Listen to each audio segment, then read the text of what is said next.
आपण पाहत आहात BV महाराष्ट्र न्यूज, खबरबात महाराष्ट्राची।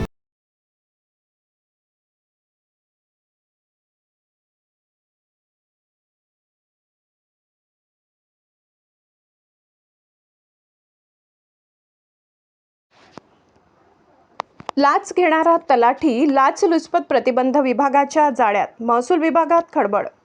देवळा सातबाऱ्यावरील बहिणीचे नाव कमी करून फेरफार करण्याच्या कामासाठी 5,000 रुपयांची लाच स्वीकारताना खामखेडा तालुका देवळा येथील तलाठी पप्पू सोनकांबळे यांना नाशिक लाचलुचपत प्रतिबंधक विभागाने रंगेहात पकडल्याने देवळा तालुक्यात मोठी खळबळ उडाली आहे। मिळालेल्या माहितीनुसार तक्रारदाराने सातबाऱ्यावरील बहिणीचे नाव कमी करण्यासाठी आवश्यक कागदपत्रांसह अर्ज दाखल केला होता। हे काम करून देण्यासाठी तलाठी पप्पू सोनकांबळे यांनी तक्रारदाराकडे 7,000 रुपयांची लाच मागितली होती। त्यापैकी यापूर्वी 1,000 रुपये देण्यात आले होते।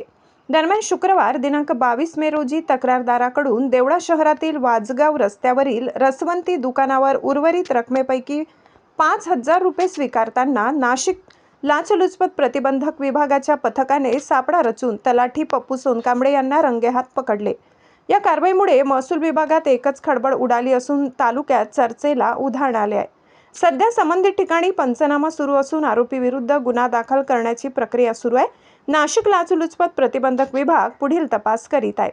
बागलाण वृत्तांतासाठी कार्यकारी संपादक मनोज वैद्य। मी रवींद्र महादेशवाळे, खामखेडा। माझा गट नंबर 127 तलाठीसाठी बहिणींचे नाव कमी करण्यासाठी दिले होते, पण याने बहिणींचे नाव ते कमी केले। मी फक्त माझं सातबाराचं नाव कमी करून टाकलं आणि त्याच्यासाठी मी पहिले 1,000 रुपये सार घेतला, नंतर 5,000 आज रोजी अँटी करप्शनच्या साहेबांच्या समोर दिले। 1,000 रुपये सोमवारी देतो, सोमवारी 1,000 रुपयाला बी राहत नव्हता।